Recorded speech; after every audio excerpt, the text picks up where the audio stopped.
15 अगस्त 1946 को भारत एक आजाद मुल्क बन गया। सैकड़ों सालों की गुलामी के बाद देश ने उम्मीद और जोश के साथ अपनी आजादी का जश्न मनाया। पहले प्रधानमंत्री जवाहरलाल नेहरू ने इसे नियति से मिलन कहा था। सड़कों पर लोग नया तिरंगा झंडा लहरा रहे थे, यह मानते हुए कि एक नए युग की शुरुआत हो गई है। लेकिन आजादी एक बड़ी कीमत पर मिली, बंटवारे के साथ। अंग्रेजों ने देश को भारत और पाकिस्तान में बांट दिया, जिससे एक बहुत बड़ा और हिंसक पलायन हुआ। लाखों लोग बेघर हो गए, उन्हें अपना घर छोड़ना पड़ा और कई लोगों ने अपनी जान गंवा दी। बंटवारे के जख्म बहुत गहरे थे, जिससे कड़वाहट और दर्द रह गया। भारत को बड़ी चुनौतियों का सामना करना पड़ा, गरीबी, कम साक्षरता और एक टूटी हुई अर्थव्यवस्था। देश सैकड़ों रियासतों का एक पैचवर्क था, जिनमें से कई संघ में शामिल होने से हिचकिचा रही थी। इस डाइवर्स जमीन को एक करना लगभग नामुमकिन लग रहा था। दुनिया को शक था कि क्या भारतीय लोकतंत्र बच पाएगा।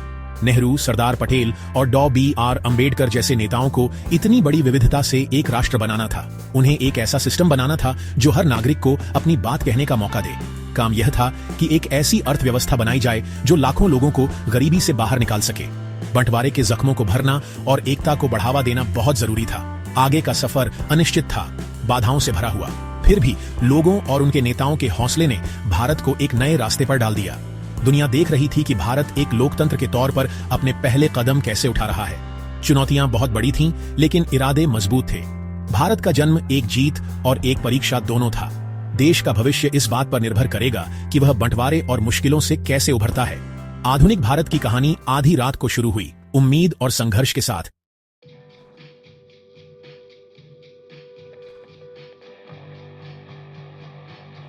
भारत का पहला काम था अपने भविष्य को गाइड करने के लिए एक संविधान लिखना। एक डाइवर्स कॉन्स्टिट्यूएंट असेंबली ने लगभग 3 साल तक बहस की, ग्लोबल डेमोक्रेटिक ट्रेडिशन से सीखते हुए, लेकिन उन्हें भारत की जरूरतों के हिसाब से ढाला। इसका नतीजा एक डिटेल्ड संविधान था, जो एक न्यायपूर्ण, सेक्युलर और डेमोक्रेटिक रिपब्लिक के लिए एक कलेक्टिव विजन को दिखाता था। इसने यूनिवर्सल एडल्ट सफरेज दिया। हर नागरिक वोट दे सकता था, चाहे उसका धर्म, जाति या जेंडर कुछ भी हो। यह एक गरीब, ज्यादातर अनपढ़ देश के लिए एक बोल्ड कदम था। कई लोगों को शक था कि भारत में डेमोक्रेसी काम कर पाएगी, लेकिन इसके फाउंडर्स को लोगों पर भरोसा था। संविधान का मकसद पुरानी हायरार्कीज को खत्म करना और अनटचेबिलिटी को गैर कानूनी बनाना था। इसने फंडामेंटल राइट्स की गारंटी दी, बोलने, धर्म और एक्सप्रेशन की आजादी। लक्ष्य एक ऐसा समाज था जहां हर कोई अपनी पोटेंशियल तक पहुंच सके। यह सिर्फ पॉलिटिकल चेंज नहीं था, बल्कि एक सोशल रिवॉल्यूशन था। 1947 से भारत की जर्नी इस अनलाइकली ड्रीम की कहानी है। यह ऊंचे आदर्शों को पूरा करने की कोशिश की कहानी है, जिसमें जीत और हार दोनों हैं। डेमोक्रेसी ने मुश्किल हालातों में जड़ पकड़ी। एक इकोनॉमी को स्क्रैच से बनाया गया। एक प्राचीन समाज ने मॉडर्निटी की ताकतों का सामना किया। संविधान ने भारत के ट्रांसफॉर्मेशन के लिए स्टेज सेट की। यह जर्नी लंबी होगी, लेकिन फाउंडेशन मजबूत था। दुनिया की सबसे बड़ी डेमोक्रेसी अपने एक्सपेरिमेंट को शुरू करने के लिए तैयार थी।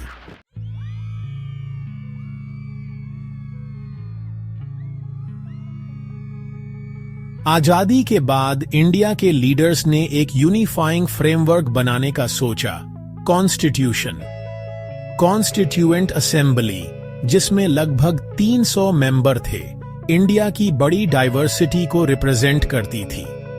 डॉ.बी.आर.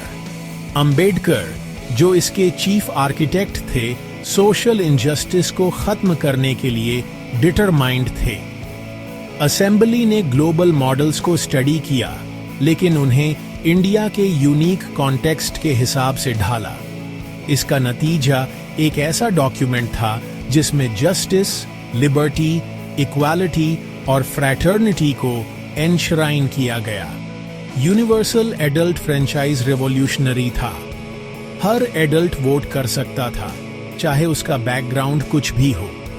कई लोगों को डेमोक्रेसी के इस एक्सपेरिमेंट पर डाउट था, लेकिन इंडिया के फाउंडर्स को लोगों की समझदारी पर भरोसा था।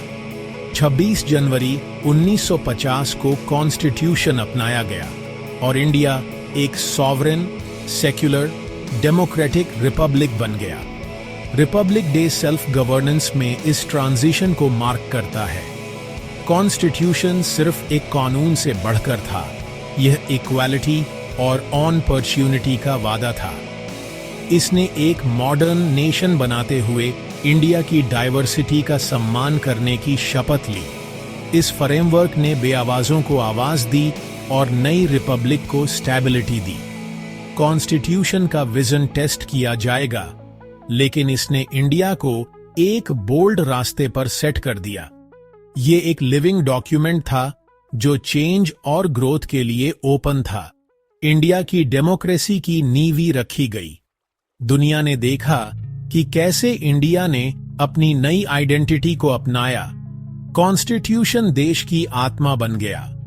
इंडिया का रिपब्लिक के तौर पर सफर सचमुच शुरू हो गया था।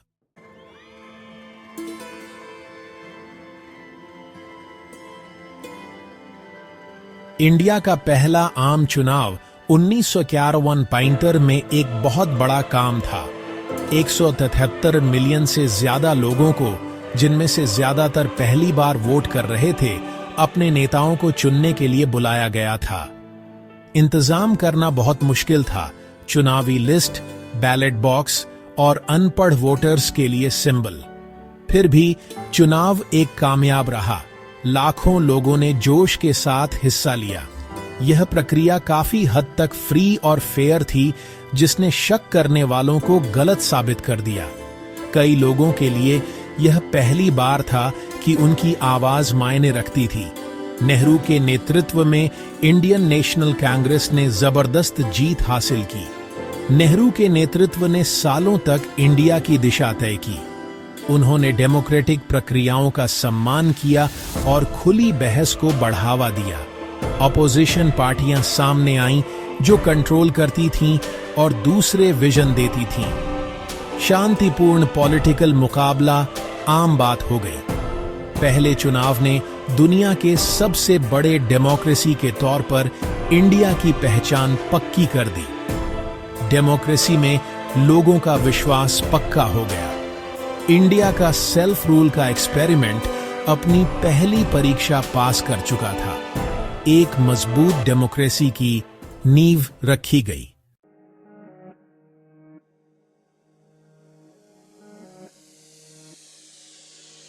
जवाहरलाल नेहरू की लीडरशिप ने भारत के शुरुआती दशकों को डिफाइन किया। उन्होंने सेक्युलरिज्म, साइंटिफिक प्रोग्रेस और प्लान डेवलपमेंट को सपोर्ट किया। नेहरू की नॉन अलाइंड फॉरेन पॉलिसी ने कोल्ड वॉर के दौरान भारत को इंडिपेंडेंट रखा। उनके टाइम में पॉलिटिकल स्टेबिलिटी आई और डेमोक्रेटिक इंस्टीट्यूशंस को मैच्योर होने का मौका मिला। पर जल्द ही चुनौतियां सामने आईं।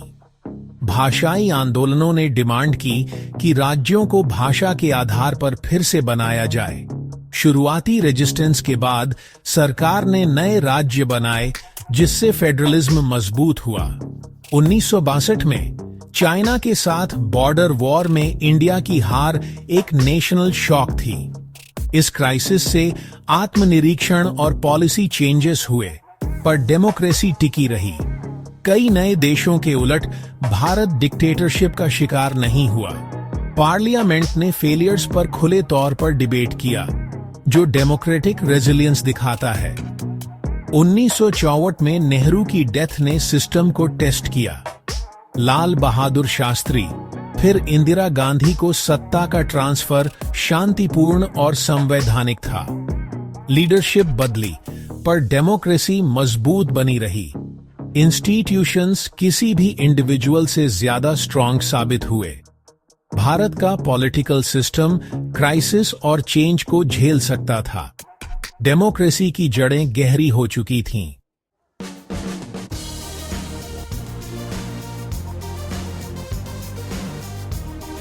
आजादी के समय भारत की इकोनॉमी कमजोर और खेती पर निर्भर थी। लीडर्स मानते थे कि पॉलिटिकल फ्रीडम के लिए इकोनॉमिक सेल्फ सफिशिएंसी जरूरी है।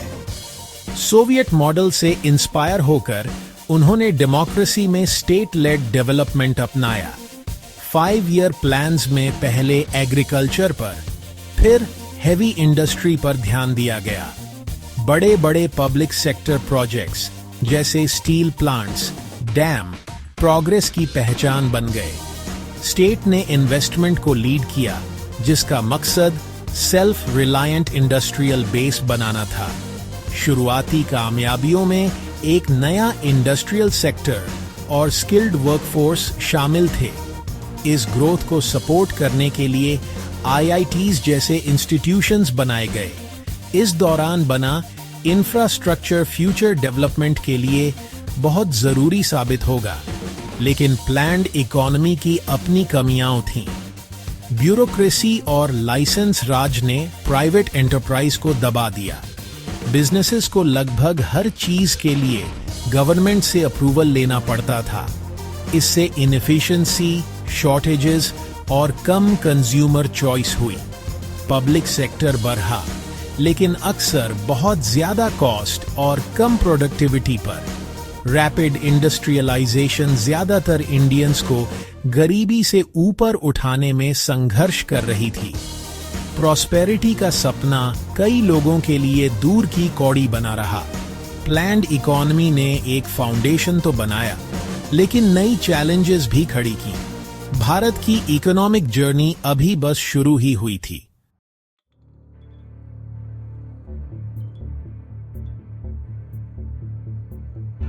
(1960) के दशक में भारत को एक बहुत बड़ी फूड क्राइसिस का सामना करना पड़ा था, और वो विदेशी सहायता पर निर्भर था।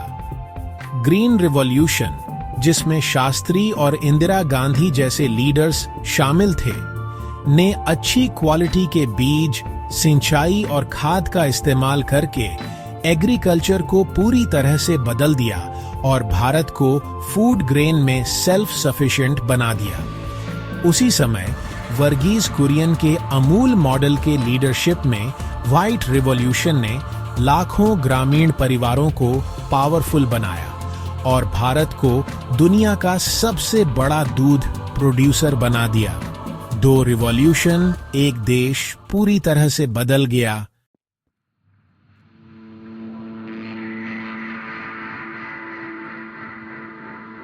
(1980) के दशक के आखिर तक इंडिया की इकोनॉमी संकट में थी। 1961 में लगभग डिफॉल्ट का सामना करते हुए प्राइम मिनिस्टर राव और फाइनेंस मिनिस्टर सिंह ने बड़े रिफॉर्म्स शुरू किए। उन्होंने इकोनॉमी को खोला, लाइसेंस राज खत्म किया और फॉरेन इन्वेस्टमेंट का वेलकम किया। ग्रोथ तेजी से बढ़ी, प्राइवेट सेक्टर फला फूला और एक नया मिडिल क्लास सामने आया। इंडिया का IT सेक्टर बूम हुआ, जिससे देश एक ग्लोबल सॉफ्टवेयर पावर हाउस बन गया।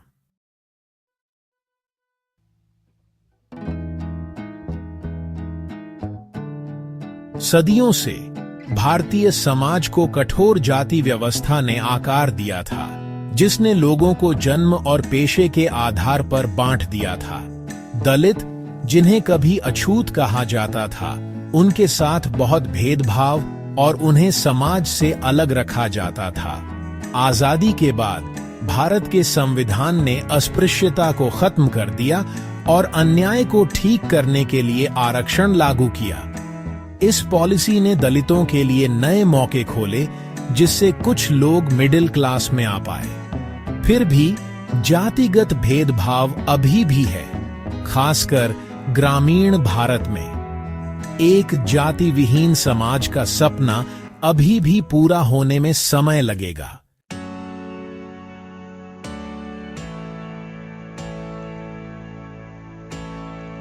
आजादी के टाइम पर ज्यादातर इंडियन वीमेन को बहुत ज्यादा सबॉर्डिनेशन फेस करना पड़ता था।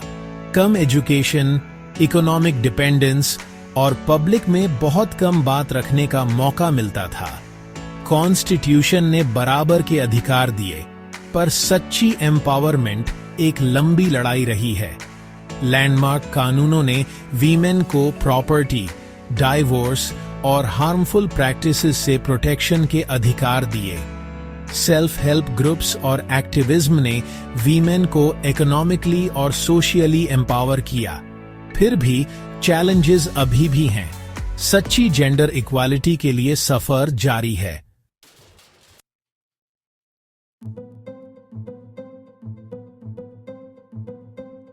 इंडिया के फाउंडर्स जानते थे कि डेमोक्रेसी के लिए एजुकेशन जरूरी है।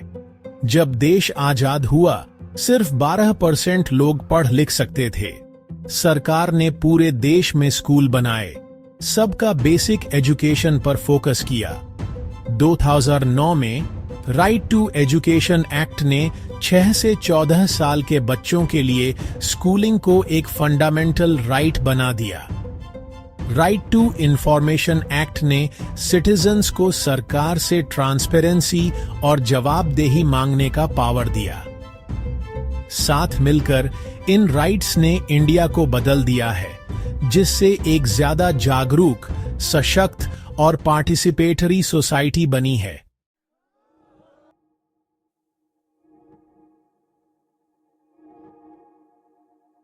एक नए देश के रूप में भारत की जर्नी में कॉन्फ्लिक्ट और इनसिक्योरिटी भी देखने को मिली। पार्टीशन की हिंसा और कश्मीर कॉन्फ्लिक्ट की वजह से पाकिस्तान के साथ वॉर हुए, जबकि 1962 में चाइना से हारना देश के लिए एक नेशनल शॉक था। इंडिया ने अपनी मिलिट्री को मॉडर्नाइज किया और भी वॉर लड़े, और 1971 के बांग्लादेश वॉर के बाद एक रीजनल पावर के रूप में सामने आया। फिर भी इन कॉन्फ्लिक्ट्स ने रिसोर्सेज को कंज्यूम किया, इनसिक्योरिटी को बढ़ावा दिया और नेशनल सिक्योरिटी को इंडिया के लिए एक डिफाइनिंग चैलेंज बना दिया।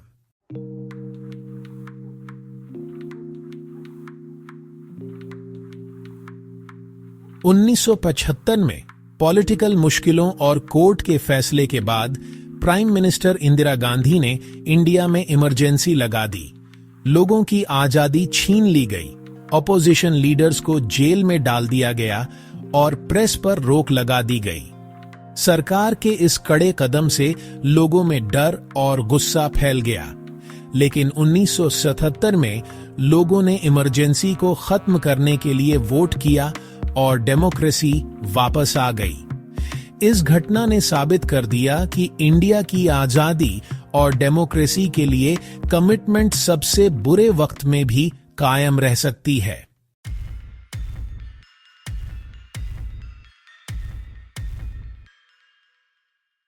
जहां भारत ने वॉर्स और पॉलिटिकल क्राइसिस को सफलतापूर्वक हैंडल किया, वहीं उसे अंदरूनी चुनौतियों से जूझना पड़ा, जिससे उसकी प्रोग्रेस पर एक लंबा साया पड़ा रहा।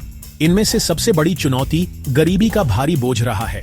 दशकों की इकोनॉमिक प्लानिंग और ग्रोथ के बावजूद बड़ी संख्या में भारतीय गरीबी के जाल में फंसे रहे। उन्हें स्वच्छ पानी, सैनिटेशन, हेल्थ केयर और एजुकेशन जैसी बेसिक जरूरतों तक पहुंच नहीं मिल पाई। डेवलपमेंट के फायदे सबके लिए बराबर नहीं थे, जिससे साफ असमानताएं पैदा हुई। शहरों की चमक दमक वाली समृद्धि गांवों और शहरी स्लम में लाखों लोगों की गरीबी के बिल्कुल उलट थी। यह आर्थिक असमानता अक्सर एक और गंभीर चुनौती, कम्युनलिज्म या धार्मिक समूहों के बीच संघर्ष से जुड़ी हुई थी। विभाजन के घाव कभी पूरी तरह नहीं भरे और हिंदू और मुस्लिम के बीच तनाव समय समय पर हिंसक दंगों में बदल जाता था। ये संघर्ष अक्सर पॉलिटिकल पार्टीज द्वारा धार्मिक लाइंस पर वोटर्स को मोबिलाइज करने के लिए उकसाए जाते थे। 1992 में हिंदू राष्ट्रवादी भीड़ द्वारा अयोध्या में बाबरी मस्जिद का डिमोलिशन एक खासकर दर्दनाक घटना थी। इसने पूरे देश में बड़े पैमाने पर दंगे भड़काए, जिसमें हजारों लोग मारे गए और दोनों समुदायों के बीच अविश्वास की खाई और गहरी हो गई। इस घटना ने भारत के पॉलिटिकल लैंडस्केप को पूरी तरह बदल दिया, जिससे धार्मिक पहचान पब्लिक लाइफ में सबसे आगे आ गई। धार्मिक विभाजन के साथ साथ सोशल कॉन्फ्लिक्ट के दूसरे रूप भी नेशनल यूनिटी के लिए खतरा बन गए। 1950 और 60 के दशक में भाषाई राज्यों की डिमांड को बड़े पैमाने पर शांतिपूर्वक मैनेज किया गया था, लेकिन क्षेत्रीय पहचान मजबूत बनी रही। देश के कुछ हिस्सों में इन पहचानों ने हिंसक अलगाववादी आंदोलनों को जन्म दिया। जम्मू और कश्मीर राज्य में लंबे समय से चल रही इंसर्जेंसी, नॉर्थ ईस्ट में अलगाववादी आंदोलन और 1980 के दशक में पंजाब में एक इंडिपेंडेंट सिख राज्य खालिस्तान की डिमांड ने इंडियन स्टेट के अधिकार को चुनौती दी और इससे बहुत खून खराबा और उथल पुथल हुई, जिसके लिए भारी मिलिट्री और पुलिस इंटरवेंशन की जरूरत पड़ी। एक और बढ़ती हुई क्राइसिस एनवायरनमेंट का डिग्रेडेशन रही है। तेजी से इंडस्ट्रियलाइजेशन, अनप्लान्ड अर्बनाइजेशन और बढ़ती हुई पॉपुलेशन के दबाव ने भारत के नेचुरल रिसोर्सेज पर भारी असर डाला है। नदियां प्रदूषित हो गई हैं, जंगल काटे जा चुके हैं और बड़े शहरों में हवा की क्वालिटी खतरनाक रूप से टॉक्सिक लेवल तक पहुंच गई है। इकोनॉमिक ग्रोथ की अर्जेंट नीड को एनवायरमेंटल सस्टेनेबिलिटी की जरूरत के साथ बैलेंस करने की चुनौती आज भारत के सामने सबसे क्रिटिकल इश्यूज में से एक बन गई है। गरीबी, सोशल डिवीजन और एनवायरमेंटल स्ट्रेस की ये लगातार बनी रहने वाली परछाइयां देश की रेजिलेंस को टेस्ट करती रहती हैं और सबको याद दिलाती हैं कि एक सचमुच न्यायपूर्ण और प्रॉस्पेरस भारत की ओर का सफर अभी बाकी है।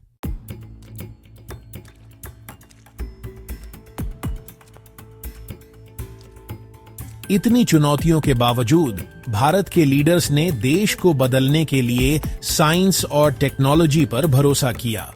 नेहरू ने साइंटिफिक सोच को बढ़ावा दिया, जिससे वर्ल्ड क्लास इंस्टीट्यूशंस बने और आत्मनिर्भरता पर फोकस बढ़ा।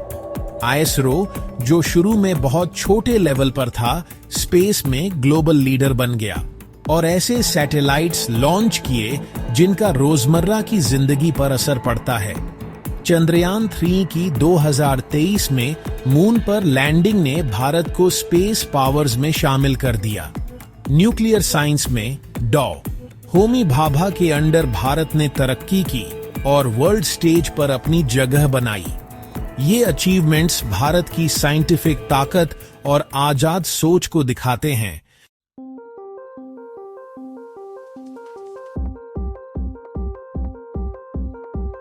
उन्नीस में इकोनॉमिक रिफॉर्म्स से इंडिया में एक ट्रांसफॉर्मेशन आया, जिससे आईटी इंडस्ट्री और एंटरप्रेन्योरशिप की एक नई वेव शुरू हुई। बेंगलुरु और हैदराबाद जैसे शहर ग्लोबल टेक हब बन गए, जबकि इंडियन टैलेंट को दुनिया भर में पहचान मिली। इन्फोसिस और टीसीएस जैसी कंपनियां ग्लोबल जायंट्स बन गईं, जिससे एक वाइब्रेंट स्टार्टअप कल्चर को इंस्पिरेशन मिली। इंडियन सीईओज अब बड़ी ग्लोबल फर्म्स को लीड करते हैं और इंडियन डायस्पोरा इंडिया के इन्फ्लुएंस और इकोनॉमी को बूस्ट करते हैं। आज इंडिया एक डायनामिक टेक ड्रिवन नेशन के तौर पर दुनिया के स्टेज को शेप कर रहा है।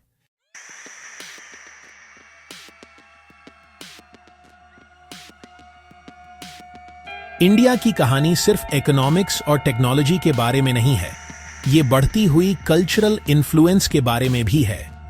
बॉलीवुड, योग और इंडियन लिटरेचर ग्लोबल ऑडियंस तक पहुंच चुके हैं, जिससे भारत की एक वाइब्रेंट इमेज बनी है। क्रिकेट देश को यूनाइट करता है, जबकि ओलंपिक की अचीवमेंट्स लाखों लोगों को इंस्पायर करती हैं। ये जीतें इकोनॉमिक ग्रोथ के साथ साथ एक कॉन्फिडेंट मॉडर्न इंडियन आइडेंटिटी को शेप दे चुकी है।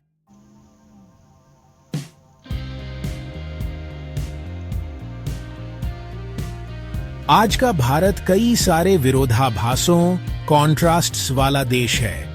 यहाँ चमकती गगनचुंबी इमारतें, स्काईस्क्रेपर्स बड़ी बड़ी झुग्गी झोपड़ियों के बगल में खड़ी हैं और पुरानी परंपराएं, ट्रेडिशंस नए जमाने की टेक्नोलॉजी के साथ साथ चलती हैं। दुनिया का सबसे बड़ा लोकतंत्र होने के नाते आजादी के बाद से भारत का सफर कमाल के ट्रांसफॉर्मेशन वाला रहा है। फिर भी गहरी असमानताएं, इनइक्वालिटीज और पुराने भेदभाव बने हुए हैं। भारत को समझने के लिए इसकी पेचीदगियों, कॉम्प्लेक्सिटीज को अपनाना होगा। एक ऐसा देश जिसने बहुत कुछ हासिल किया है और जहां बड़ी चुनौतियां भी हैं, जहां उम्मीद और मुश्किल साथ साथ चलते हैं।